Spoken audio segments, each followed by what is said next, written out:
Pai, do Filho e do Espírito Santo. Amém. Pai nosso que estais no céu, santificado seja o vosso nome.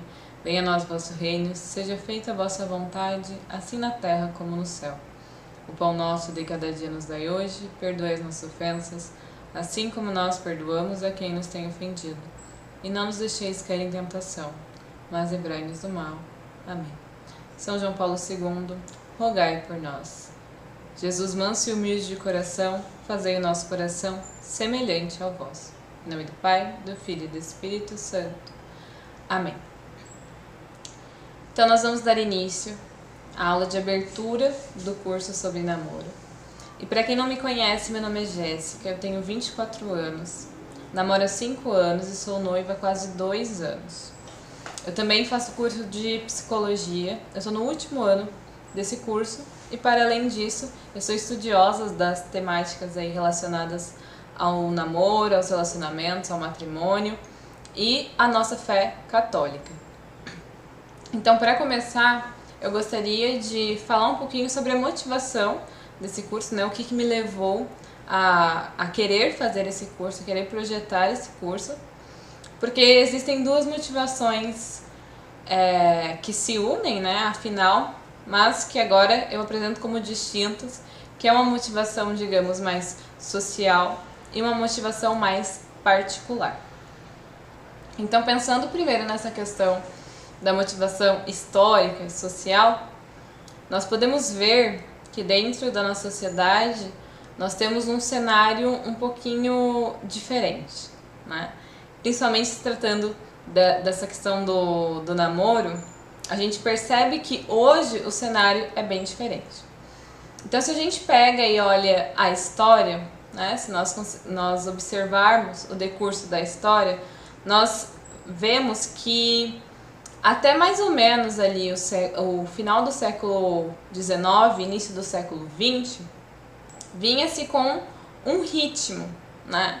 Como que a humanidade estava caminhando dentro de um ritmo, né? Esse ritmo já vinha sendo rompido anteriormente, mas se tratando mais especificamente do namoro, a gente percebe que esse ritmo ele vai descompassando, digamos assim, no início do século XX.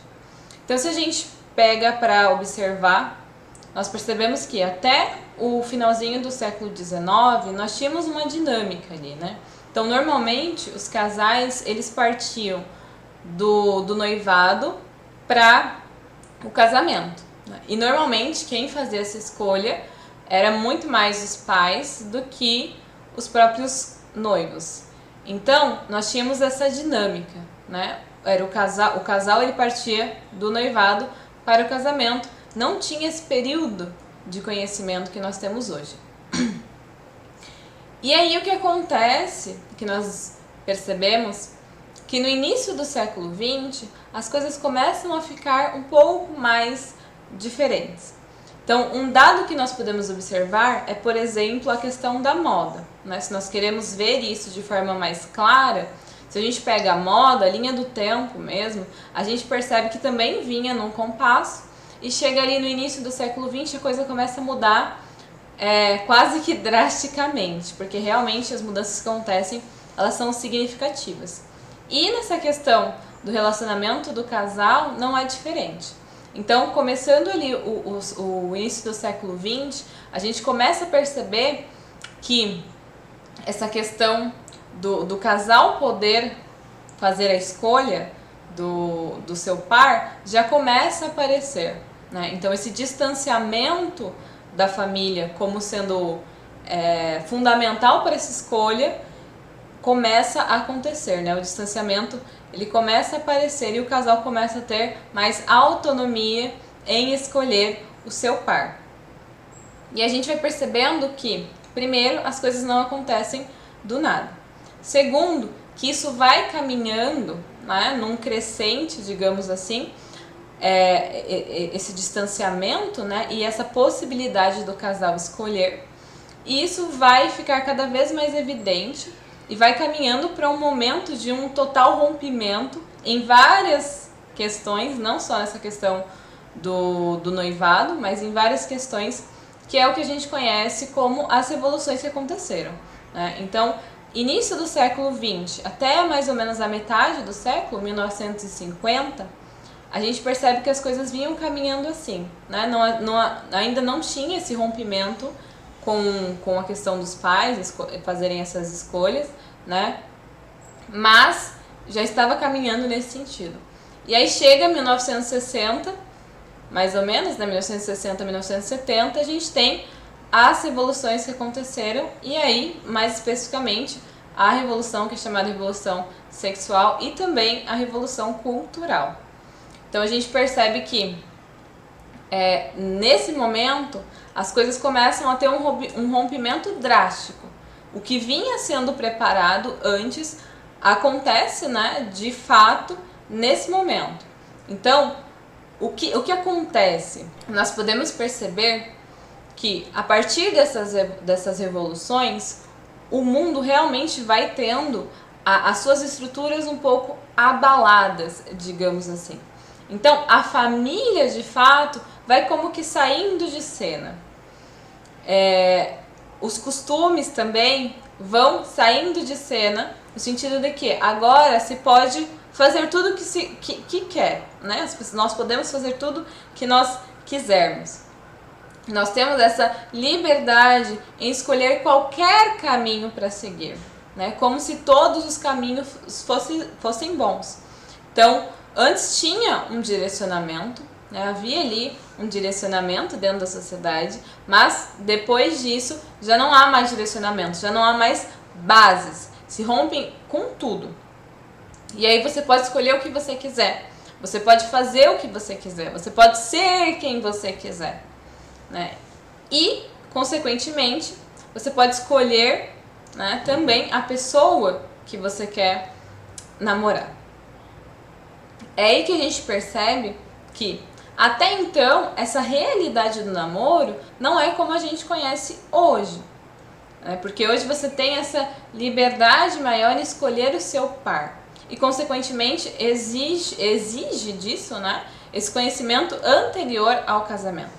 O que a gente pode perceber é que essa realidade do namoro é algo muito novo. Só que é algo novo que vem no momento onde as pessoas podem fazer o que elas quiserem. Só que como retiraram as bases que nós tínhamos, as pessoas não sabem o que fazer. Então, nós ficamos naquela questão de se tem a liberdade, mas não se sabe o que faz com essa liberdade. E nós temos o cenário como reflexo disso, que é um cenário que a gente vive, onde as pessoas relatam muito o quê? Um vazio existencial. Um vazio que se tem em relação a isso mesmo, né? Em relação a essas escolhas, ao não saber o que fazer com a própria vida, ao não saber os caminhos que vai se seguir. Então, esse vazio vem porque as coisas parecem que não têm sentido, né? Eu não tenho um caminho, eu não tenho direção, eu posso ir, mas eu não sei para onde ir. E como eu não sei para onde ir, isso fica sem sentido. E as escolhas acabam ficando também sem sentido. E isso, obviamente, vai de encontro com as escolhas que são feitas para o matrimônio, para o namoro. Então, consequentemente, isso vai abalando também as estruturas da família nesse sentido. Por quê? Como não se sabe o que escolher, se escolhe mal. E ao se escolher mal, a vida também vai caminhando mal. Então, a gente percebe esse cenário. É esse cenário que nós temos hoje, né? Um cenário muito novo. Não se sabe muito bem ainda o que é o namoro, visto que há pouco tempo não se tinha essa realidade propriamente. E hoje nós temos, mas temos dentro dessa outra realidade que foi provocada aí por essas revoluções. E isso se une ao segundo motivo que eu estava falando aqui para vocês, que me fez querer projetar este curso, que foi a questão particular, né? Então eu comecei a ter contato com algumas famílias, alguns pais e mães de família que vieram me buscar, vieram me procurar para tentar ter algum auxílio também nas suas famílias. Porque o que vinham me falando era que não sabiam como lidar com o seu par. E também não sabiam como lidar com os seus filhos. Então, o que eu pude perceber dentro das situações que foram acontecendo na minha vida, também pude vivenciar muito perto de mim casamentos que foram definhando porque não houve ali um bom namoro, né? Você percebe que muitos problemas poderiam ter sido já resolvidos ou pelo menos amenizados se houvesse um namoro sendo feito de uma melhor forma, né? Mas infelizmente a gente sabe que a vida não é simples e algumas coisas acontecem que não permitem esse cenário. Então eu fui percebendo cada vez mais, e tenho certeza que vocês conhecem pessoas que vocês olham e falam, nossa, existem aí alguns problemas que são tão simples, digamos assim, né? Problemas que você percebe que poderiam ter sido resolvidos antes, mas que não foram. E que hoje influenciam diretamente não só a vida do casal, como a vida da família, né? Porque um casal que fica abalado dentro de um lar também abala esse lar. Então, é esse convite que eu venho fazer aqui para vocês sobre esse curso. É um convite para nós trilharmos uma jornada de conhecimento sobre o que é essa realidade do amor, sobre o que é verdadeiramente amar. Porque de fato nós temos aí um caminho para trilhar para chegar num ponto, né? O namoro leva a um ponto. Então, o curso vem nesse sentido, convidar vocês para trilhar essa jornada junto comigo, né? Para chegar até o porto seguro dos navegantes, para chegar nesse caminho onde nós possamos verdadeiramente observar e saber o que é o namoro, verdadeiramente observar, refletir e saber o que é amar, o que é se entregar para alguém. Então é esse convite que eu venho fazer e é isso que vocês vão encontrar aqui no curso. Eu gostaria só de falar um pouquinho sobre as estruturas do curso, as bases desse curso, porque ele foi baseado em 3 livros principais, né? Então, aqui nós temos o Catecismo da Igreja Católica, a Teologia do Corpo, de São João Paulo II, também como base, e as Sagradas Escrituras, ou seja, a Bíblia, também como base para o curso. A primeira pergunta que surge é, eu preciso ter esses livros para fazer o curso? E aí, se você é católico, consequentemente, você precisa ter algum contato com a Bíblia, nem que seja na missa dominical, mas precisa sim ter ali um aprofundamento, né? Nesse contato com a Bíblia mesmo.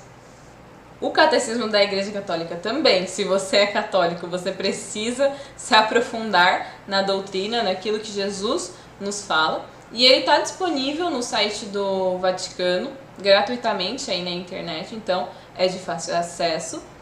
E a Teologia do Corpo de São João Paulo II não é necessário que se tenha, porque eu vou utilizar como base, como eu disse para vocês. Então, qualquer conceito que eu vou utilizar aqui da Teologia do Corpo vai ser um conceito explicado previamente. E se vocês ainda não conhecem a Teologia do Corpo, logo também eu venho com uma explicação sobre a importância dela na nossa vida. Para além disso, também gostaria de recomendar que vocês façam um espaçamento entre as aulas, né? Um espaçamento mínimo de 1 semana, para que se possa refletir sobre as temáticas que vão sendo propostas ali. Às vezes nós ficamos muito nessa questão de consumir conteúdo, mas nós não paramos para refletir.